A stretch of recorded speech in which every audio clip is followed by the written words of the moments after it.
Thank you, Zack, for being with us here today. In a previous video, you had talked about your definition of leadership, as well as what you introduced the coach-centric leadership program here at iPEC. So today I just want to talk to you a little bit about what exactly is a coach-centric leader. Thank you, Ryan. A coach-centric leader to me is a leader who understands the power of human potential. They understand how to be inspirational and motivational and hold people accountable for results. All too often, leaders think of their role as being one of command and control, the old parent-child model, and there are many leaders who have been quite successful that way. I don't disparage that model at all. However, as the economy shifts, as people are growing, as companies are having to find different ways to connect with their organization because people have become so disengaged, they're realizing the power to create that engagement is in the leaders. So leaders who understand the behaviors and the power they have to motivate, to inspire, and hold people accountable is what a coach-centric leader does. Awesome. So, and who might be some examples of individuals in your past who exemplify the coach-centric leadership behavior? Oh goodness, Ryan, there are several who come to mind right away. Probably the first and foremost one is Bob Savage, or Robert Savage. He was then the president of a major pharmaceutical company when he made me his chief information officer. This was a gentleman who understood how to connect with an organization. He understood the power he had, the presence he had, to use that and engage people, to bring them into his shared vision, to get them excited about what was going on in the organization, to raise the level of energy in the organization, and thereby raise the level of connectedness, and thereby raise the level of engagement. And Robert Savage was just a master at it. It came natural for him. When he stood up in front of people and talked, they all listened, as it were, the old E.F. Hutton model. When he met you in the hallway on a one-on-one basis, he was always engaging. He was always warm and connecting and inviting. He wasn't the kind of leader who put his title before his people. He always wanted his people to realize he was just like them. Did he have a position of power? Yes. Could he exercise that power? Yes. Did he have to on occasion? Absolutely. However, he never led from a position of title. He led from a position of who he was and his ability to connect with those around him. Another example is an individual that I've worked with as well in another company who, somewhat different, but in many cases the same.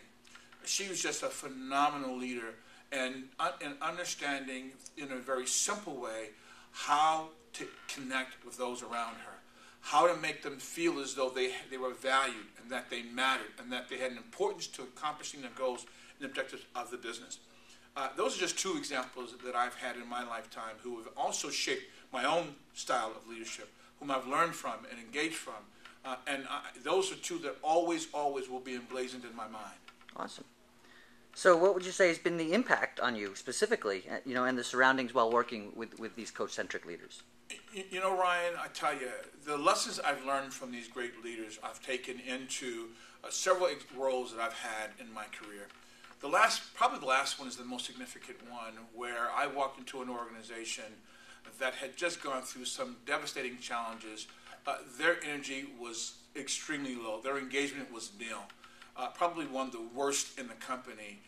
And deploying some of the skills and competencies that I learned, some of the examples that they gave me, some of the lessons that I learned from them, over time, we were able to turn that organization around from an organization where people went out, didn't want to be there, hated coming to work every single day, to people who were energized, who were excited about being there, who wouldn't leave.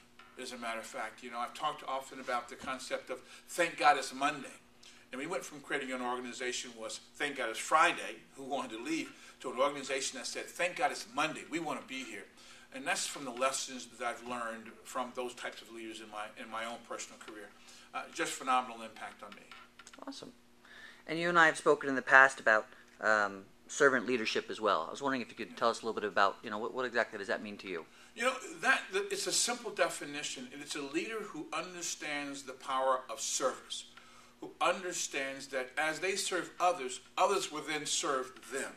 That puts a connected bond between the leader and their organization. And because the leader understands that the road to success for the organization is through the people. It's not about the company. It's not about the products. It's not about the services that you offer. Those things can be cloned. It's all about the people. So that a servant leader understands what we mean by when we say people-powered performance. And because they're willing to humble themselves before their organizations, and that they're willing to let them see, just as human as they are, let their emotions show in all of its different ranges, that's a leader who knows how to connect with an organization at a very direct and personal level, to create the kind of excitement, the kind of energy, the kind of willing to go the extra mile that an organization needs to become successful and grow in this economy. So to get out of their own way and recognize what exactly. How to connect. Get out of their way, set the vision, develop the strategy, know the direction you want to go in, inspire your people to that vision, and help them understand that strategy, and they'll create and do great things for you. This concludes part 1 of iPEC's interview with Zachary Lemelle. Check back in next week for the remainder of the interview in part 2.